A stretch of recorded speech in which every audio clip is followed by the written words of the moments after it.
అందరికీ నమస్కారం. ఉత్తరప్రదేశ్ అలహాబాద్కు 60 కిలోమీటర్ల దూరంలో సీతామఢి అనే ప్రాంతం ఉంది. ఇక్కడ విశేషం గురించి ఇప్పుడు మనం తెలుసుకుందాం. హిందూ మత విశ్వాసాల ప్రకారం సీతాదేవి శ్రీ మహాలక్ష్మి అవతారం, విష్ణువు అవతారమైన శ్రీరాముని ధర్మపత్ని.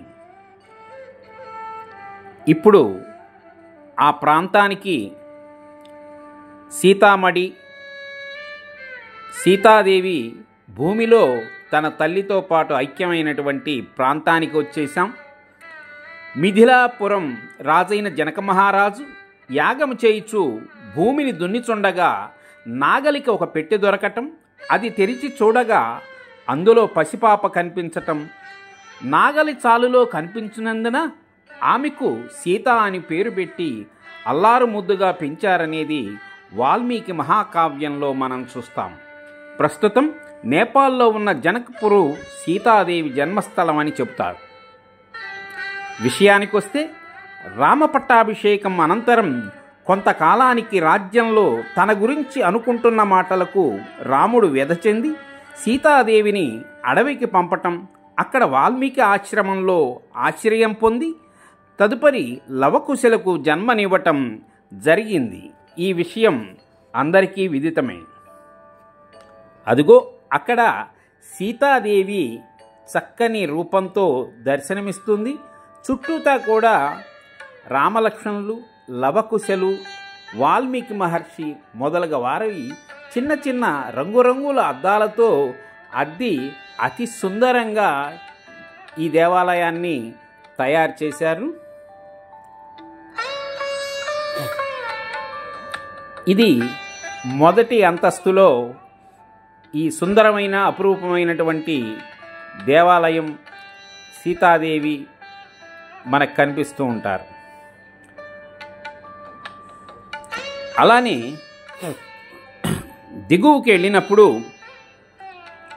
కింద ఫ్లోర్లో చూస్తే అక్కడ సీత సంహిత స్థానాన్ని ఉంటుంది.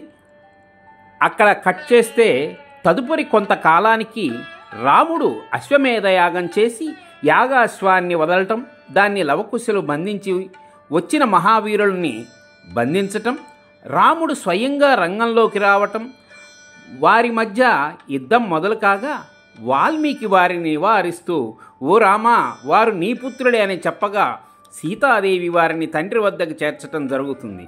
తన బాధ్యతను నెరవేర్చిన సీతా మహాసాధ్వి పరమ పవిత్రాలు గత సంఘటనలు మనసులో మెదిలి ఆమె మునిశ్రేష్ఠులు ప్రజలు అందరూ చూస్తుండగా భూమాతతో, తల్లి నేను మనస్సులో రాముని తప్ప మరొకరిని తలుచటలేదు, మనోవాక్కాయల చేత రాముణ్ణి మాత్రమే పూజించినది సత్యమైతే నన్ను నీ చెంత చేర్చుకో తల్లి అని వేడుకొనగా వెంటనే పెళపెళ రావాలతో భూమి చీల్చుకొని పెద్ద రత్నఖచిత సింహాసనంపై భూమాత తన బాహువులతో సీతాదేవిని పట్టుకొని ఒడిలో కూర్చుండబెట్టుకొని రసాతలంలోకి ప్రవేశించిన ప్రాంతం ఈ సీతామఢి అని చెప్తారు.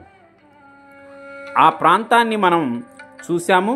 సీతాదేవి భూమిలోకి వెళ్తున్నటువంటి దృశ్యాన్ని చక్కగా ఏర్పాటు చేశారు.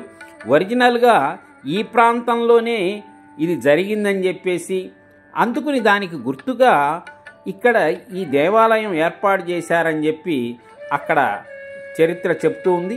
చక్కని అపురూపమైనటువంటి దేవాలయం, చుట్టూతా కోనేరు అది ఉంటుంది. వచ్చేసరికి రాత్రి 8 గంటలైంది. అప్పుడే వర్షం పడటం వల్ల ప్రకృతి అంతా చల్లగా చల్లటి గాలులతో ఆకుపచ్చగా పూలతో మనకి దర్శనమిస్తూ ఉంది.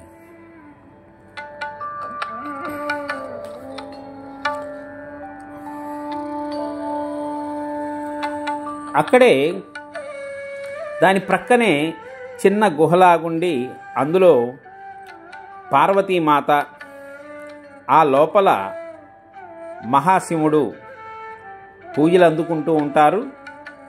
వచ్చిన వారంతా కూడా ఈ తల్లిని దర్శించటం, ఆ తదుపరి ఇక్కడ పార్వతీమాతను మహాశివుణ్ణి దర్శనం చేసుకొని ఇక్కడ దీపారాధనలు వెలిగించి భక్తులు వెళ్తూ ఉంటారు.